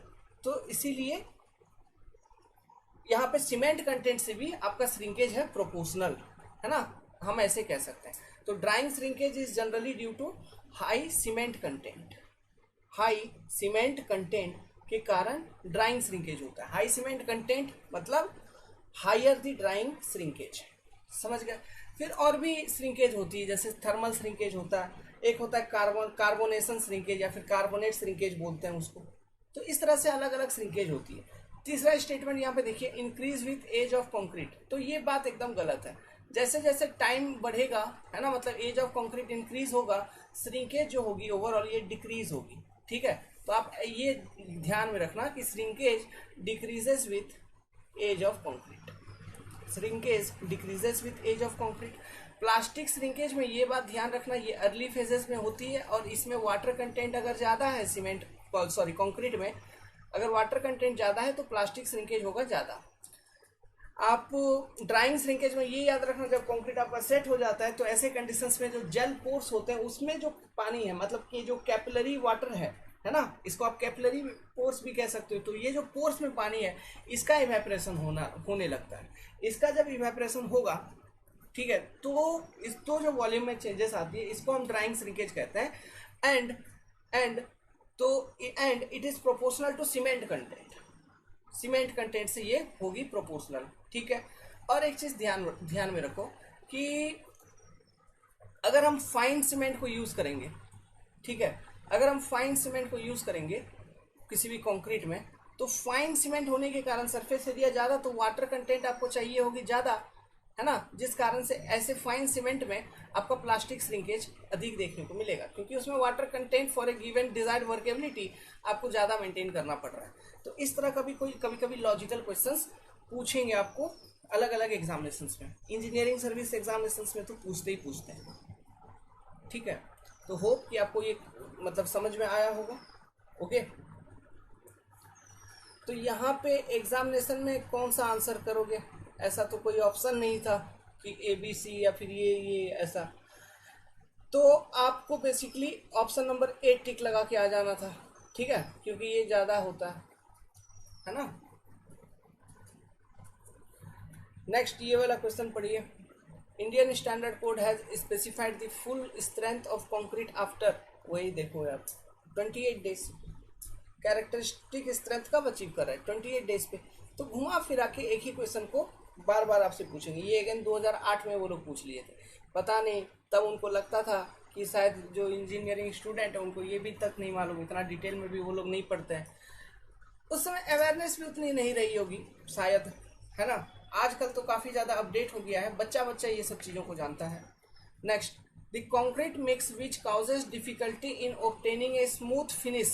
लेकिन उस समय ऐसे क्वेश्चन जरूर पूछते थे। The concrete mix which causes difficulty in obtaining a smooth finish is known as, क्या इस चीज को कहते हैं, इस प्रॉपर्टी को हम कहते हैं हार्डनेस। अगर कंक्रीट आपका ज़्यादा हार्ड है ना, if your concrete is more hard, तो आपका सरफेस फिनिश स्मूथ नहीं आएगा, आपको सरफेस फिनिश को करने में डिफिकल्टी महसूस होगी, ठीक है, और आप स्मूथ सरफेस नहीं दे पाएंगे। तो हार्डनेस वो प्रॉपर्टी है कंक्रीट की जिस कारण से हमारा सरफेस फिनिश स्मूथ नहीं होगा। इन सब चीज़ों को हमने जब कंक्रीट के क्लासेस को पढ़ाए तब भी एक्सप्लेन किए। इससे पहले जो क्वेश्चंस हमने पढ़ाए थे उसमें भी कहीं कहीं बारंबार एक्सप्लेन करते आ रहे हैं। नेक्स्ट पढ़िए, the strength and quality of concrete. किसके किसके बारे में पूछ रहा है? स्ट्रेंथ ऑफ कंक्रीट के बारे में और quality of concrete depend on grading of aggregate, surface area of aggregate, surface texture of aggregate, all of the above. Strength and quality in सब चीज़ों पे डिपेंड करता है क्या? बिल्कुल डिपेंड करता है। ग्रेडिंग ऑफ एग्रीगेट पे डिपेंड करता है। अभी अभी तो मैंने बोला था अगर वेल ग्रेडेड एग्रीगेट होगा तो ज़्यादा वर्केबिलिटी मिलेगी, तो स्ट्रेंथ एंड ड्यूरेबिलिटी ज़्यादा मिलेगा। सरफेस एरिया ऑफ एग्रीगेट, अगर आपका बड़ा बड़ा साइज ऑफ एग्रीगेट है तो सरफेस एरिया आपको कम मिलेगा, तो सरफेस एरिया कम मिलेगा तो ज़्यादा वर्केबिलिटी मिलेगा, ज़्यादा ड्यूरेबिलिटी, ज़्यादा स्ट्रेंथ आपको मिलता हुआ नजर आएगा। सरफेस टेक्सचर अगर स्मूथ है तो लेस फ्रिक्शनल रेजिस्टेंस मिलेगी, तो वर्केबिलिटी ज़्यादा मिलेगा, वर्केबिलिटी ज़्यादा मिलेगा तो स्ट्रेंथ एंड ड्यूरेबिलिटी ज़्यादा मिलेगा, क्योंकि आप कॉम्पैक्शन बहुत अच्छे तरीके से कर पाओगे। तो all of the above options are correct. Answer हो जाएगा इसका डी, ठीक है, आंसर डी इज करेक्ट। अच्छा, इसको आप ऐसे भी समझ सकते हैं कि अगर सरफेस एरिया जो है, सरफेस एरिया पे अगर बात करें, सरफेस एरिया ज़्यादा है मतलब एग्रीगेट काफ़ी छोटे छोटे हैं, मतलब आपका एग्रीगेट छोटे छोटे हैं, मतलब आपको to attain a degree of workability आपको ज़्यादा वाटर कंटेंट की ज़रूरत पड़ेगी, मतलब वाटर की कंटेंट क्वांटिटी ज़्यादा आपको देनी पड़ेगी फॉर ए गिवन वर्केबिलिटी। अगर पानी का आपको ज़्यादा यूज़ होगा तो वाटर सीमेंट रेशियो बढ़ जाएगा, तो वाटर सीमेंट रेशियो बढ़ जाएगा तो स्ट्रेंथ डिक्रीज। और सरफेस टेक्सचर ऑफ एग्रीगेट अगर स्मूथ है तो आपको चलिए वर्केबिलिटी तो आपको ज़्यादा मिलता हुआ नजर आएगा, लेकिन अगर ये इसका सरफेस रफ भी होगा, ठीक है, तो आपका स्ट्रेंथ इंप्रूव होगा, तो भी आपका स्ट्रेंथ इंप्रूव होगा। अगर स्ट्रेंथ पे बात करें, क्यों? बॉन्ड स्ट्रेंथ ज़्यादा मिलता हुआ नजर आएगा, बॉन्डिंग ज़्यादा होगा, ठीक है, रफ सरफेस के केस में जो बॉन्डिंग होगी वो ज़्यादा मिलेगा आपको, तो ऐसे आप कह सकते हो। ओके, तो ये सरफेस टेक्सचर स्मूथ या रफ दोनों चीज आपको कहीं ना कहीं एडवांटेज ही प्रोवाइड करेगा, दोनों चीज एडवांटेज प्रोवाइड करेगा, क्योंकि एक केस में वर्केबिलिटी इंप्रूव होगी जिस कारण से कॉम्पैक्शन इंप्रूव होगा, अच्छे से कॉम्पैक्शन हो पाएगी। अगर रफ भी है तो आपका क्या होगा? वर्केबिलिटी चलो भाई थोड़ा मोड़ा मतलब इस कारण से कम हो सकता है, लेकिन बॉन्ड स्ट्रेंथ तो अल्टीमेटली कहीं ना कहीं आपको जो फाइनल हार्डन स्टेट का कंक्रीट है उसमें ज्यादा देखने को मिलेगा। तो ये सरफेस टेक्सचर ऑफ एग्रीगेट जो है ये एक तरह का जोकर हो गया, आप इसको एक तरह का जोकर समझ सकता है ना, ताश के पत्तों में जोकर होता है तो वैसा, ठीक है। देखिए क्वेश्चन आ गया, मैंने आपको बोला था ये कंसिस्टेंसी के ऊपर क्वेश्चंस काफी पूछेंगे। The concrete having slump of 6.5 centimetre, 6.5 centimetre कहने का मतलब 65 mm का अगर स्लम्प होगा उसका कंसिस्टेंसी क्या होता है? तो देखिए जो स्लम्प की रेंज, अगर हम स्लम्प टेस्ट जो हम करते हैं जो कि एक तरह का फील्ड टेस्टिंग होता है ना, तो स्लम्प टेस्ट अगर हम करते हैं तो अगर स्लम्प का रेंज आपका 50 से 100 के बीच में आता है तो इसी में आपका कहीं ना कहीं बीच में 65 आएगा, ठीक है। इसका एक प्रॉपर टेबल है, लेकिन अगर याद रखिए अभी अगर 50 to 100 के बीच में आता है तो ये इसका जो वर्केबिलिटी होगा इसको हम कहेंगे medium workable concrete, medium workable concrete, medium workable concrete हम इसे कहेंगे, इसकी वर्केबिलिटी होगी ये। और इसका जो कंसिस्टेंसी होता है इसको, ये कंसिस्टेंसी होता है प्लास्टिक स्टेट में, ठीक है, प्लास्टिक स्टेट में आप इसको ऐसे कह सकते हो, ओके, प्लास्टिक स्टेट में होगी इसकी एक्चुअल कंसिस्टेंसी, ओके।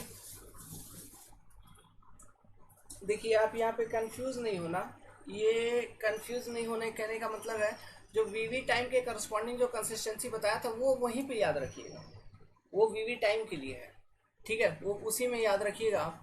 और यहाँ पे कंक्रीट का जो ये वर्केबिलिटी वगैरह होता है, इसके लिए फिर मतलब यहाँ इसके लिए भी एक जनरल टेबल तो है, और वो मैं आपको थोड़ा थोड़ा आइडिया उसका दे देता हूँ। देखिए, अगर आपका एक्सट्रीमली लो वर्केबिलिटी होता है तो स्लम्प का रेंज क्या होगा, स्लम्प लगभग 0 होगा।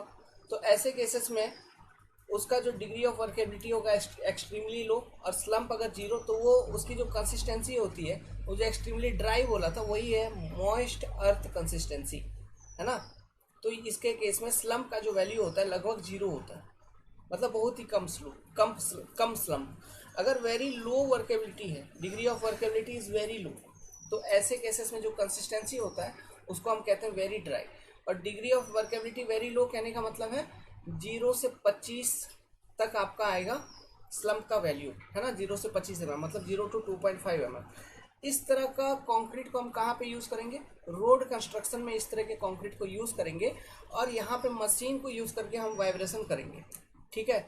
नाउ अगर अच्छा, ये अर्थ मॉइस्ट कंसिस्टेंसी वाला जो कंक्रीट है, मतलब जिसका वर्केबिलिटी एक्सट्रीमली लो है, इस तरह के कंक्रीट को हम कहाँ पे यूज़ करेंगे, इस तरह के कंक्रीट को जनरली यूज़ करते हैं प्रीकास्ट पेविंग स्लैब में, है ना। प्रीकास्ट पेविंग स्लैब मतलब ऐसा स्लैब जो कि मतलब हम पहले से बना के रखते हैं प्रीकास्ट, तो वहां पे हम यूज करते हैं एक्सट्रीमली लो वर्केबिलिटी के कंक्रीट को, मॉइस्ट अर्थ कंसिस्टेंसी वाले कंक्रीट को, ठीक है। But in case of road construction जहां पर हमको ये करना है, क्या हम कर सकते हैं वो पावर कॉम्पैक्शन या फिर मतलब वाइब्रेटर वगैरह को यूज करके अच्छे से कॉम्पैक्शन कर पाए, तो वहां पर हम यूज करेंगे कौन सा, ऐसा कंक्रीट जिसका स्लम्प का वैल्यू होता है 0 to 25, है ना।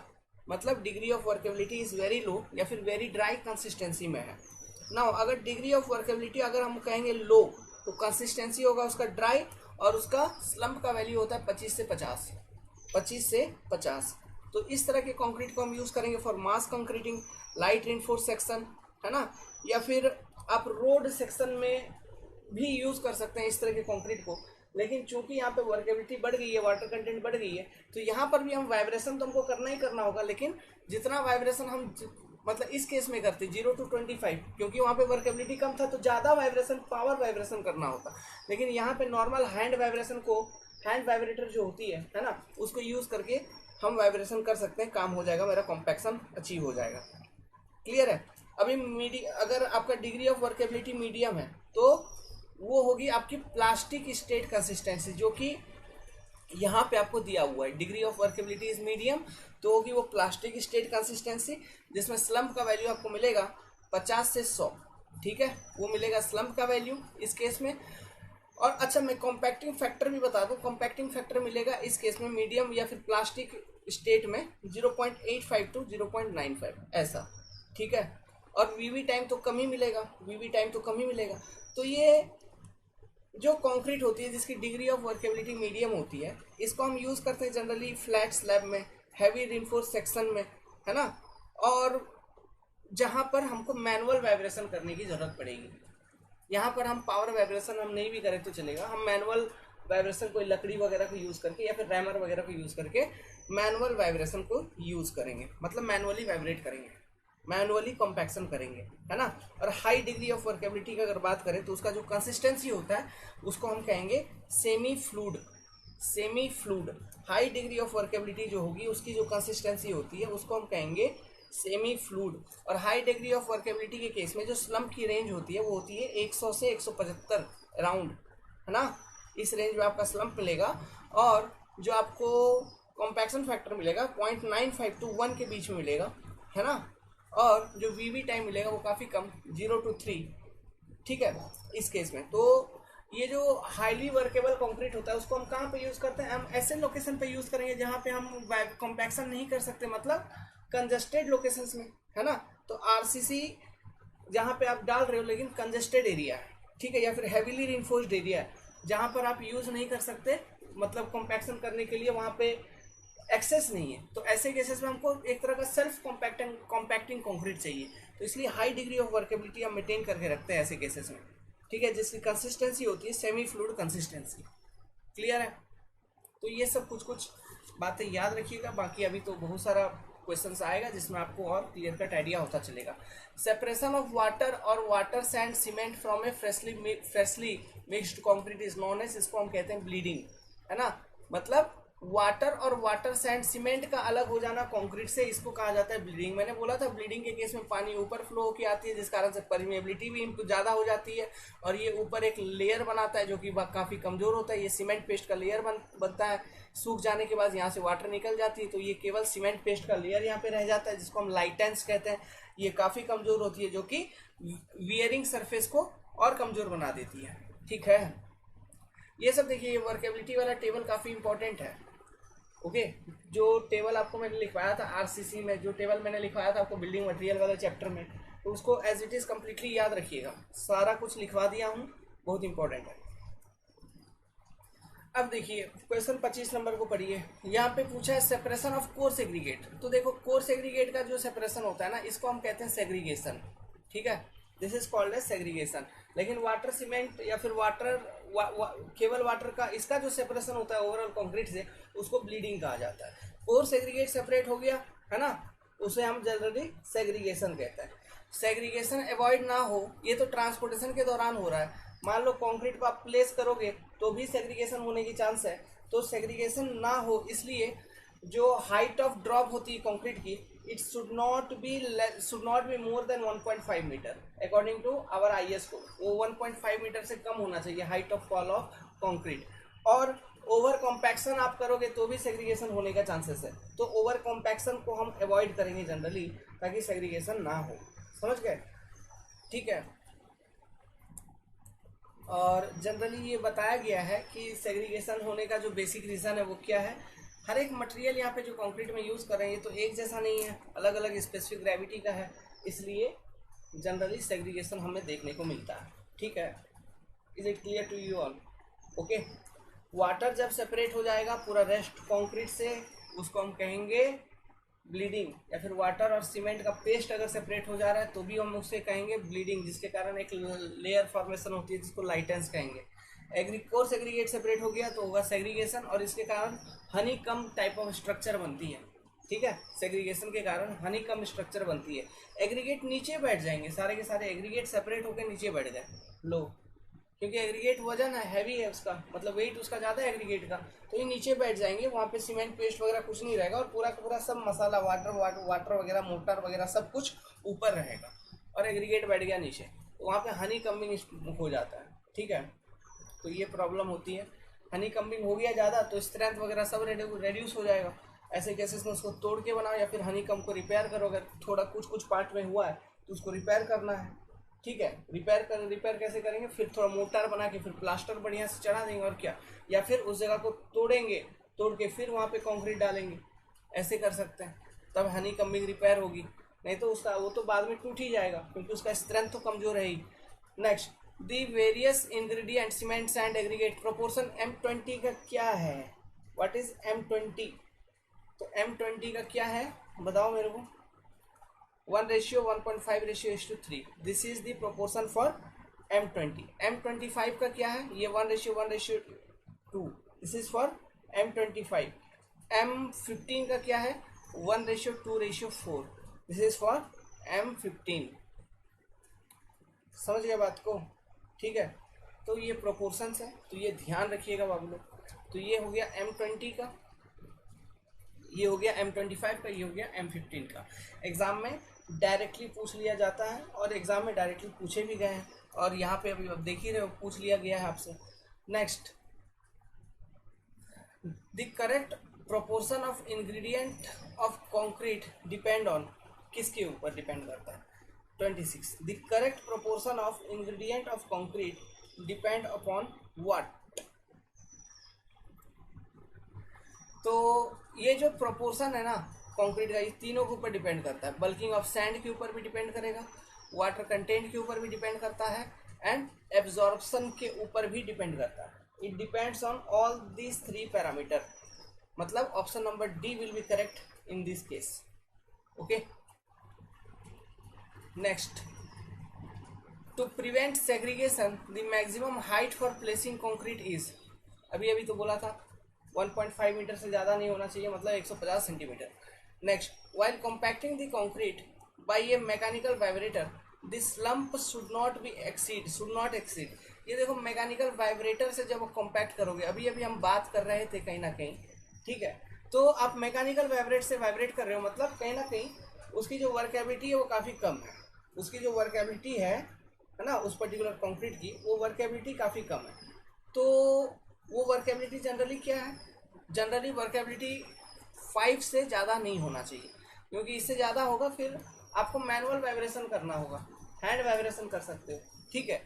ओके, मैकेनिकल वाइब्रेशन हम कर रहे हैं, मतलब यहाँ पे कोई आपका वाइब्रेटर होगा, उसको यूज करके हम वाइब्रेट कर रहे हैं। तो जो स्टिफ होता है, मतलब लो वर्केबल कंक्रीट्स होते हैं, उसमें हम वाइब्रेशन कर सकते हैं। तो यहाँ पे जनरल क्वेश्चन पूछा है कि while compacting the concrete by mechanical vibrator this lump should not exceed what value, तो it should not exceed by 50 centimetre around, मतलब 50 mm, ठीक है। तो ये वर्केबिलिटी का जो टेबल है, उस टेबल से डायरेक्ट क्वेश्चन इस तरह से बहुत सारे क्वेश्चंस आपको देखने को मिलेंगे, तो ये आप ध्यान रखिएगा। Okay, next, concrete is unsuitable for compaction by vibrator if it is. ये देखो कंसिस्टेंसी पर बेस्ड क्वेश्चन डायरेक्टली पूछ लिया, ठीक है, डायरेक्टली बेस्ड ऑन कंसिस्टेंसी ये क्वेश्चन पूछ लिया है। तो कब वाइब्रेशन सुटेबल नहीं है, जब उसकी वर्केबिलिटी ज़्यादा है ऑलरेडी, मतलब जब उसका कंसिस्टेंसी ऑलरेडी प्लास्टिक स्टेट में है, मीन्स वो उसका वर्केबिलिटी काफ़ी अच्छा है। तो ऐसे केसेस में हमको ये कॉम्पैक्शन करनी, मतलब वाइब्रेटर को यूज़ करके कॉम्पैक्शन करने की ज़रूरत नहीं है। आप हैंड कॉम्पैक्शन वहाँ पे कर सकते हो, रॉड वगैरह को यूज़ करके कॉम्पैक्शन कर देंगे तो हमारा काम हो जाएगा, है ना। तो प्लास्टिक स्टेट कंसिस्टेंसी में we do not require this particular vibrator. Next, ordinary grade of concrete is not used for grade. देखो ऑर्डिनरी ग्रेड क्या है, M10 है, M15 है, और यहाँ पे देखो M25 पर विवाद है।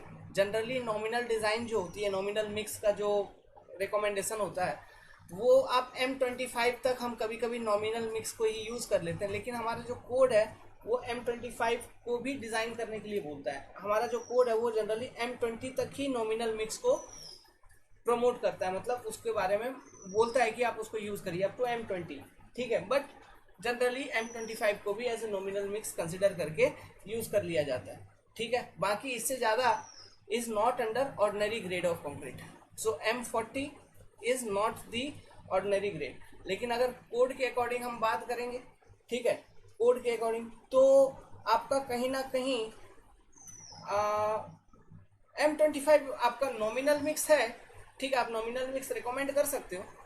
अगर नॉमिनल मिक्स रिकमेंड करके बनाया है तब तो ये ऑर्डिनरी कंक्रीट के ग्रेड में आ ही जाएगा। अगर आपने डिज़ाइन मिक्स किया है तब तो वो ऑर्डिनरी कंक्रीट नहीं होगी। फिर अगर आपने नॉमिनल मिक्स किया हुआ है M25 का, तो आप इसको एज ए स्पेशल सरकमस्टांस में as a ordinary grade of concrete consider कर सकते हो, ठीक है। ऑर्डिनरी ग्रेड M25 को अगर आप नॉमिनल मिक्स किए, तो M10 तो है ही, M15 तो है ही, तो M25 को भी ऐसे। M20 अगर रहता है तो बाय डिफॉल्ट यस, ओके। तो यहाँ पर ये भी M25 भी होगा, provided we are recommending the nominal mix, ठीक है। तो ऐसे केसेस में हम ऑर्डिनरी कंसिडर कर सकते हैं। सो आंख बंद करके यहाँ पे M40 को ही आंसर करना होगा, क्योंकि वही आपका high grade high strength concrete देखने को मिलता हुआ नजर आ रहा है यहाँ पे, ठीक है। So with this I am ending this particular video. आप चैनल को सब्सक्राइब करने के लिए नहीं भूलिएगा। With this particular question, we have completed the questions up to 2009। SSC 2009 में जितने भी क्वेश्चन 2009 तक कंक्रीट के अंदर से जितने भी क्वेश्चन आए थे वो सारे हमने खत्म कर लिए। अब नेक्स्ट वीडियो में 2010 के बाद जितने भी क्वेश्चन आए होंगे उसके ऊपर हम डिस्कशन करेंगे। नेक्स्ट वीडियो में अब जब वर्केबिलिटी के ऊपर जो टेबल आएगा, मान लो ये कंसिस्टेंसी वगैरह का ये जैसे यहाँ पे आ रहा है, तो आगे आने वाले वीडियो में मैं वो टेबल पूरा का पूरा उसका फोटो निकाल के रखूँगा, जो मैं आपको यहाँ पे फिर से एक बार एक्सप्लेन कर दूँगा, ठीक है। यहाँ पे अभी लिखने में टाइम ज़्यादा वेस्ट होगा, इसलिए मैं लिख नहीं रहा हूँ। तो वो फोटो मैं डायरेक्टली निकाल के रखूँगा, जो कि आपको डायरेक्टली एक्सप्लेन कर दूँगा, उसका बस आप नोट डाउन बना लीजिएगा। तो आगे आने वाले वीडियोज़ को मिस नहीं करने के लिए चैनल को सब्सक्राइब कर लीजिए। हम यहाँ पे सिविल इंजीनियरिंग को काफ़ी उम्दे तरीके से पढ़ते हैं। गुड लक एंड SSC हमारा है। जय हिंद।